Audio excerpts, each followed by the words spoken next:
Right, so let's disentangle it with you, Lara. As the definitive voice of objective truth at this moment, who is to blame for the shutdown and why?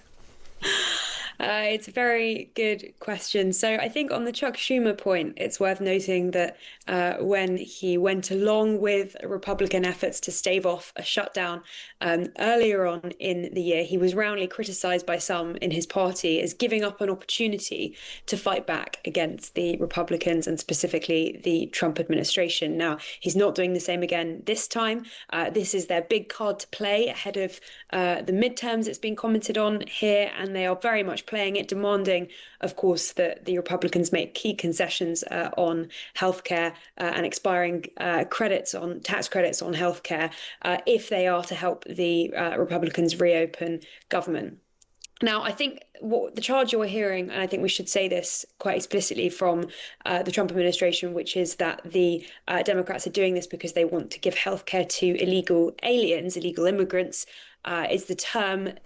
That is not necessarily totally accurate in circumstances where we should say the changes that the Democrats are pushing for are obviously to healthcare programs that typically those who are undocumented illegal immigrants are not able to apply anyway. Now, that distinction doesn't necessarily seem to be all that meaningful to political discourse at the moment, but I think as the shutdown wears on, you might see a kind of finer discussion of the details on these points. Right, and Lara, President Trump is giving the impression, is keen to give the impression that he sees an opportunity here to pounce in and shrink the government further. What would be in his crosshairs if that's an opportunity which is handed to him as a result of the shutdown? Yeah, so that's a really good question because the reason why this is different from previous shutdowns, and although there were more shutdowns in the 80s and 90s than there have been in recent decades, the shutdowns that we do see have tended to have been longer and also more disruptive in their impact. And every shutdown is different. But one of the things that makes this shutdown completely unique compared to previous shutdowns is that Russell Vought, the Director of Office for Management and Budget, made very clear a threat, which is that this shutdown could be an opportunity for them to slash the federal workforce by thousands more. Now, of course, many are already leaving the payroll, particularly even this month because of cuts to the government. But many more could be made kind of permanently redundant as a result of this if these threats go through. And I think to your point about where are we looking at, some people have mentioned the education department, something that we know the Trump administration is keen to make big cuts to, but plenty of others. And I think if you look at where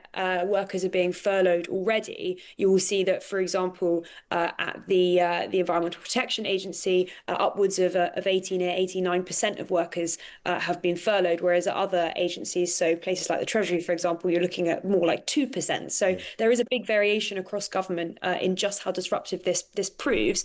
And obviously the big impacts of this will come further on down the line, when parks and museums, for example, some of them, the Smithsonian, for example, staying open until at least next week. But you'll get further and further and you'll see that actually not only are museums and parks closing and rubbish is piling up, but actually you have workers who are being furloughed and are having to get second jobs, for example, and are still not being paid. And you've got workers now working for no pay. It's really, really useful primer, this, Lara, on the latest tangle in Washington. Mikey Smith.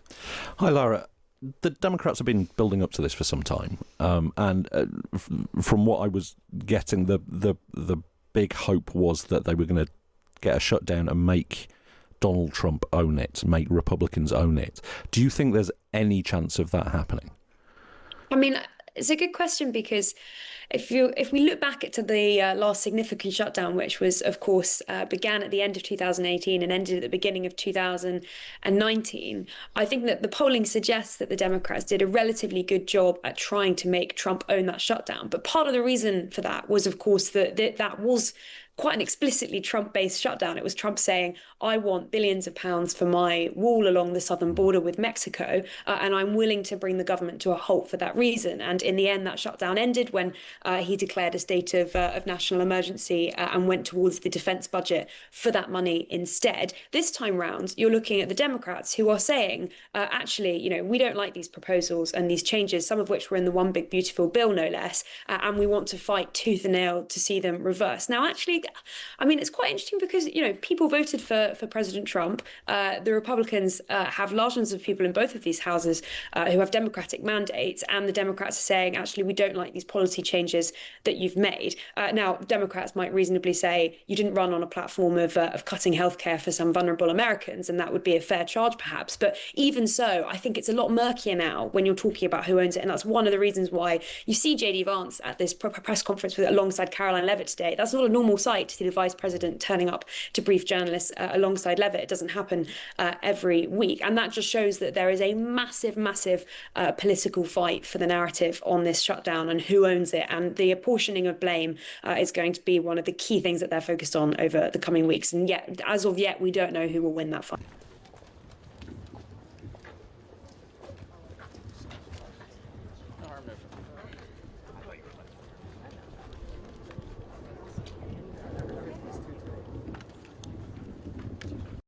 Democrats could have worked with us in a bipartisan manner to avert this unnecessary and very harmful shutdown. But instead, they did something that is rather shocking to us. They prioritized taxpayer-funded benefits for illegal aliens over keeping the government open for American citizens. They themselves positioned that as a binary choice, and it's patently absurd. We have about 7,000 people who visit this Capitol each and every day. But today that's not going to be the case. We have open dialogue all the time, but here's the simple fact. There isn't anything we can do to make this bill any better for them. We literally did not put one single partisan provision in the bill. There's no policy writers, there's no gimmicks and no tricks. Now, we could have done that. I had a lot of colleagues that wanted us to load this up with our priorities, but the leaders decided that we should do this in good faith, simply to buy more time, again, for the appropriations process to work. That's all this is. So there's nothing to negotiate. There's nothing that we can pull out of this bill to make it any leaner or cleaner than it is. It's absolutely sparkling clean, and it's only 24 pages long, okay? We're carrying it around as an exhibit. You've all read it, I hope. Everybody can read this. It's very, very simple. Rather than work with President Trump and Republicans to get this job done, as our party has done repeatedly in the same situation over the years, Democrats want to play political games with the lives and the livelihoods of Americans. The simple truth is Democrats in Congress have dragged our country into another reckless shutdown to satisfy their far-left base. That is the truth.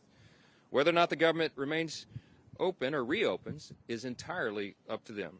There's still time for Democrats to pass this clean bipartisan bill that's sitting before them, and we encourage our Democrat colleagues to do that. All right. Thank you, Mr. Speaker, and our House colleagues for. Unfortunately, we are here this morning in a government shutdown that the Democrats wanted. Chuck Schumer, at the behest of a bunch of liberal, far-left activist groups, has walked his Democrat colleagues into a boxed canyon. There's no way out, folks. There's no way out.